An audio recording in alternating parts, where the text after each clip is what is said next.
सर्वप्रथम सभी को मेरा नमस्कार। मैं प्रियंका अरोड़ा, स्वामी नित्यानंद सरस्वती शिशु विद्या मंदिर सप्तरी चुंगी हरिद्वार से। मेरा आज का विषय है वैल्यू एजुकेशन यानी मूल्यपरक शिक्षा। अगर मूल्यपरक शिक्षा का हम सबसे अच्छा उदाहरण देखें तो आज हम सब यहाँ पर एकत्रित हैं, तो ये हमारा व्यक्तिगत एक मूल्य ही है जो हम सीखने के स्तर से यहाँ पर एकत्रित हुए हैं।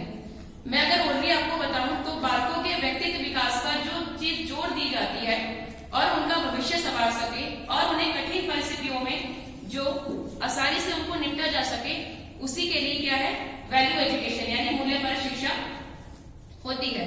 तो सबसे पहले तो कुछ पॉइंट्स है इसमें, जिसमें इंट्रोडक्शन परिचय है, वैल्यू एंड इट्स टाइप है, इसके प्रकार है, शिक्षा और उसके प्रकार है, कॉन्सेप्ट ऑफ वैल्यू एजुकेशन यानी मूल्यपरक शिक्षा की अवधारणा। उसके बाद है आपका value education, need of value education यानी मूल्यपरक शिक्षा की आवश्यकता क्या क्या है। फिर है आपका मूल्य शिक्षा प्रदान करने के तरीके। नेक्स्ट इसका इंट्रोडक्शन में आप देखेंगे, अगर आप इसका परिचय देखें तो वैल्यू और एजुकेशन दो शब्दों से मिलकर ये बना हुआ है। तो वैल्यू मीन्स होता है आपका महत्व यानी उसका मूल, और दूसरा आपका होता है इसका एजुकेशन यानी लाइफ लॉन्ग लर्निंग, अगर जीवन भर सीखने की प्रक्रिया। इंडिया में अगर हम भारत में देखें तो वैश्विक शिक्षा उद्योग में अगर हम देखेंगे तो साक्षरता दर जो इसकी है वो है 74%, जो कि 1947 में कितनी थी 12% थी, और इसके स्कूल थे 1.4 मिलियन और इंस्टीट्यूट इसके हैं 36,000। Next value and it's type, इसके जो प्रकार है देखिए, education depends upon the important parameters, जो शिक्षा है वो महत्वपूर्ण मानकों पर निर्भर करती है। इसके प्रकार है सोशल वैल्यू सामाजिक मूल्य, कल्चरल वैल्यू सांस्कृतिक मूल्य, फिर है आपका इंडिविजुअल वैल्यूज यानी व्यक्तिगत मूल्य, फिर है ग्लोबल वैल्यूज यानी वैश्विक मूल्य, स्पिरिचुअल वैल्यूज यानी आध्यात्मिक वैल्यू। नेक्स्ट है इसका सोशल वैल्यू, सामाजिक हमारे जो मूल्य हैं वो मानव की प्रकृति पर निर्भर करते हैं, मानव की कंडीशन पर निर्भर करते हैं, उसमें हमारी जो लाइफ है वो भी रिफ्लेक्टेड होती है। इसमें कुछ पॉइंट्स जैसे कंपैरिजन यानी दया, जॉय एंड लव प्यार और जॉय खुशी। नेक्स्ट है हमारा ट्रूथ सत्य, इस पर कुछ चीजें हमारी डिपेंड करती हैं।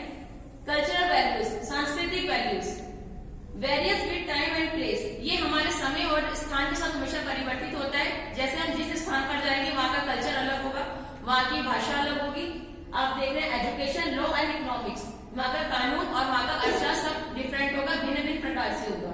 नेक्स्ट है आपका global values, part of a planet are similarly natural are interlinked with harmony, यानी प्रकृति के साथ हमें इसको जोड़ना है जिससे हम सद्भाव के साथ प्रकृति के साथ तालमेल बिठा सकें। इंडिविजुअल वैल्यूज यानी व्यक्तिगत जो मूल्य होता है वो हम देखेंगे, उससे क्या होता है व्यक्तिगत हमारा जो व्यक्तित्व है वो निखरता है। उसमें हमारी कौन कौन सहायता हो सकती है, हमारी पेरेंट्स के साथ, टीचर्स के साथ। अगर हमारे टीचर्स हमें अपने अच्छे मूल्य बताएंगे एक बालक को, तो वह क्या करेगा, उसका भविष्य संवारने में उसकी मदद करेगा। उसके लिए क्या होगा इंडिविजुअल गोल्स यानी हमारे व्यक्तिगत लक्ष्य जो है उसे हम अपने पा सकते हैं। रिलेशनशिप हमारे रिश्ते भी बहुत अच्छे हो सकते हैं, उसकी हमें मानक तय हो सकते हैं कि हमें किस रिश्ते में किस प्रकार से रहना है। नेक्स्ट है आपका स्पिरिचुअल वैल्यूज यानी आध्यात्मिक जो मूल्य है, ये हमें एक तरह का संरक्षणवाद का बढ़ावा देता है, और उपभोक्तावाद यानी हमें किस प्रकार से आध्यात्मिक की ओर रहना है। आप नेक्स्ट इसमें deduction of one's desire for something, इसमें होता है किसी चीज की इच्छा ना करना। अगर मान लिया हम अध्यात्म की ओर हैं तो हमें कहते हैं कि मोह माया से दूर रहिए, या फिर कुछ भी चीजें थोड़ा ऊपर उठ के देखना, किसी चीज से ऊपर उठ के देखना, उस चीज के बारे में पता चलता है। सेल्फ डिसिप्लिन आत्मसंयम, किसी तरह में आत्मसंयम में रहना चाहिए। Reflected in self restraint self control, आत्मनियंत्रण जो कि बहुत जरूरी है। अगर हमें आत्मनियंत्रण नहीं है तो हम किसी भी परिस्थिति में नहीं ढल सकते। Next education and it's type, शिक्षा और उसके प्रकार। देखिए कोई भी शिक्षा है वो उसी तरह एक चरित्र का निर्माण करती है जिस तरह विशिष्ट कौशलों से सज्जित होना। अगर मान लीजिए हम सिंपल से हैं और अगर हमने अच्छे से तैयार होकर आए तो हम उसमें अच्छे से दिख रहे हैं, सुसज्जित होना। तो उसी प्रकार शिक्षा जो एक मनुष्य को बहुत ही ज्यादा उसको सुसज्जित बनाती है, उसके जीवन का अच्छे से निर्माण करती है। इसके टाइप्स, इसके प्रकार है फॉर्मल एजुकेशन यानी औपचारिक शिक्षा, वैल्यू एजुकेशन यानी मूल्य शिक्षा, फिर है वैल्यू बेस्ड एजुकेशन यानी मूल्यपरक शिक्षा। तो फॉर्मल एजुकेशन जो आपका आता है इसमें ये स्वयं संबंधित होती है और इसमें पढ़ने लिखने से मदद मिलती है, जो कि एक नेक्स्ट है आपका मूल्य शिक्षा। ये साधनों द्वारा उपयोग होती है और इससे क्या होता है, ये हमें सही और गलत का पता बताती है। इट्स हेल्पफुल एंड लविंग, ये बहुत ज्यादा सहायक होती है और हमारे जीवन में प्रेम बनाने के लिए भी बहुत महत्वपूर्ण होती है।